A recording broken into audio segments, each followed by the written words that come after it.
ఎంత పెరిగింది, పంటల ఉత్పత్తి ఎట్లా పెరిగింది, ఇవన్నీ లెక్కలతో సహా మాట్లాడతాం. పరిస్థితి ఇట్లా ఉంటే రేవంత్ రెడ్డి గారు మరి ఎందుకు ఇట్లా మాట్లాడుతున్నారు, ఎందుకు పదే పదే పదే పదే తెలంగాణ రాష్ట్రాన్ని అవమానిస్తున్నారు మాకు అర్థం కావట్లేదు. అసలు ఢిల్లీకి ఎవరు రమ్మన్నారు నిన్ను? ఎవరు బతిమలాడుతున్నారు ఢిల్లీకి రానాయనా? నిన్ను ఇక్కడే ఉండు, 2.5 ఏళ్ళు ఇక్కడే ఉండి పరిపాలించు.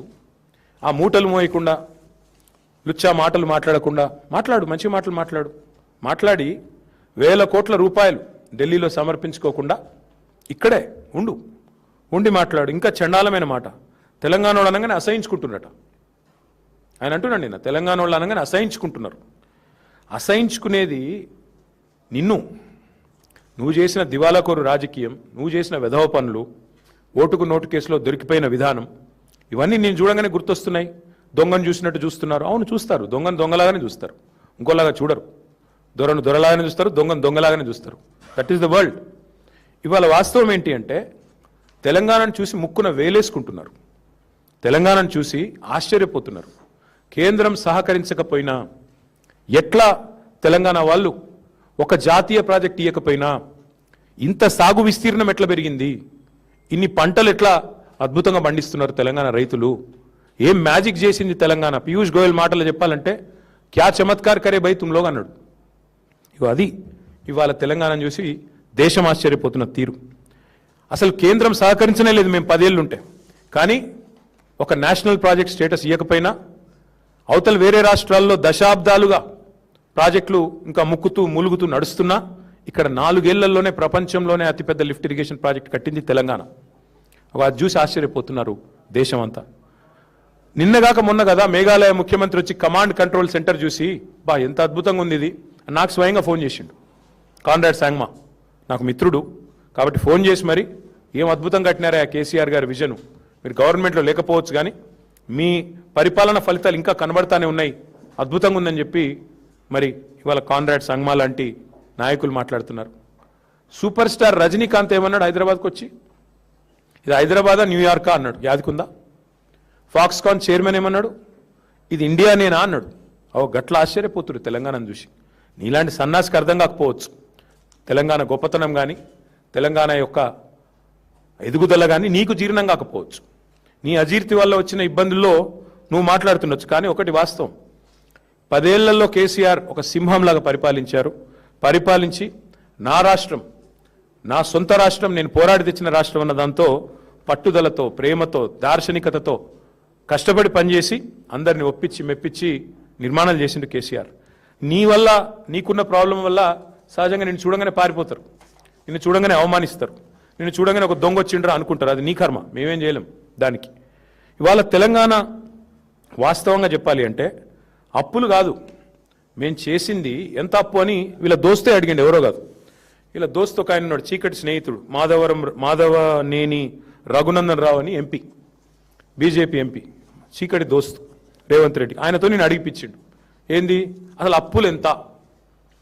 అప్పులు ఎంత అని పార్లమెంటులో ఒక ఎంపీ గారు అడిగితే పార్లమెంట్లో కేంద్ర ప్రభుత్వం ఇచ్చిన, మీ బడేబాయ్ ఇచ్చిన సమాధానం, మీ పెద్దన్న మీ బడేబాయ్ ఏం చెప్పినల్లా, కేసీఆర్ వచ్చిన రోజు అప్పులెంత, దిగిపోయిన రోజు అప్పులెంత అంటే ఇగో ఇది, this is the total picture presented to parliament by RBI by CAG.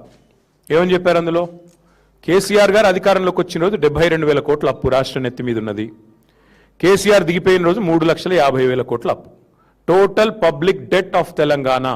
ఇది పార్లమెంటులో సాధికారంగా కేంద్ర ప్రభుత్వం రిజర్వ్ బ్యాంక్ని అడిగి ఇచ్చిన లెక్క. నీ ఇప్పుడు అందులో ఏంటంటే విషయం, మేము వచ్చిన 72, మేము దిగిపోయిన నాడు 3,50,000, మరి అంటే ఎంత కేసీఆర్ చేసిన అప్పు, 2,78,000 కోట్లు.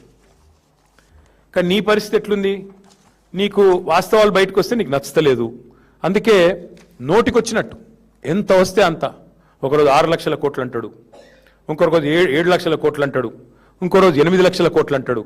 మరి నీ లెక్కలు నమ్మాలనా, లేక కాగ్ లెక్కలు, మరి ఆర్బీఐ లెక్కలు నమ్మాలా, పార్లమెంట్లో కేంద్ర ప్రభుత్వం చెప్పింది నమ్మాలా, ప్రజలు ఏది నమ్మాలా ముఖ్యమంత్రి చెప్పు. తెల్లారు లేస్తే వెనకటికి ఎవడో మొహంబాలే తద్దంబలు కొట్టుకున్నట్టు నీకు పరిపాలన చేతగాక గత ప్రభుత్వం మీద ఇంకెన్ని రోజులు ఏడుపుల్ని, ఎన్ని అబద్ధాలంటే నేను ఒకటే వేదిక మీద, ఇద్దరు ముఖ్యమంత్రి ఉప ముఖ్యమంత్రి నెంబర్ 1 అండ్ నెంబర్ 2. నెంబర్ 1 అంటాడు 30 నెలల్లో 1,75,000 కోట్లు ఖర్చు పెట్టిన రైతులకని నెంబర్ 1 సీఎం అంటాడు. అదే వేదిక మీద మరో ఒక 5-6 నిమిషాల తేడాలో ఉప ముఖ్యమంత్రి గారేమో 1,56,000 కోట్లు అంటాడు. అంటే వాళ్ళకి అబద్ధాల్లో కూడా పొంతం లేదు. 20,000 కోట్ల అంతరం అక్కడిదక్కడే 5 సెకండ్లు 5 నిమిషాల తేడాలో. అంత చండాలమైన పరిపాలన నీది. ఇంకొక మాట, ఇది కాగ్ రిపోర్టు. ఇందులో నెలకు ఎంత వీళ్ళు కట్టింది 2026-27తో సహా మొత్తం ఉంది, కావాలంటే 25 ఉంది, 26 ఉంది, 27 ఉంది. ఏ నెల కూడా వీళ్ళు 2,400 2,500 కోట్లు దాటి కట్టలేదు. కానీ ఏం చెప్తారు ప్రతిసారి 6,000 కడుతున్నాం, 6,000 కోట్లు కడుతున్నాం, 7,000 కోట్లు కడుతున్నాం. వాళ్ళ ఇష్టం, నోటికి మొక్కాల. ఇది కాగ్ లెక్క. మరి కాగ్ లెక్క నమ్మాలా, నీ కాకి లెక్కలు నమ్మాలా? అంటే అప్పుల్లో మీరు చెప్పేది తప్పే, మిత్తిల్లో మీరు చెప్పేది తప్పే. మళ్ళీ ఇంకా దాని మీదకి వెళ్ళి తెలంగాణ ఏదో దివాలా తీసిన రాష్ట్రం అని నువ్వు మాట్లాడే మాటలు. వాస్తవం ఏంటంటే నీ పాలనలో తెలంగాణ ఆస్తులు కోల్పోతుంది నీ వల్ల, నీ కుటుంబం వల్ల. ఎందుకంటే ఎంత ధనిక రాష్ట్రమైనా, ఎంత గొప్ప రాష్ట్రమైనా ఇంతమంది ఒకటేసారి దోపిడీకి దిగితే ఉంటుందా? 7 అన్నదమ్ముళ్ళు, ఆయన పొంగు లూటి, పక్కకెళ్ళి ఇంకా వేరే లూటి,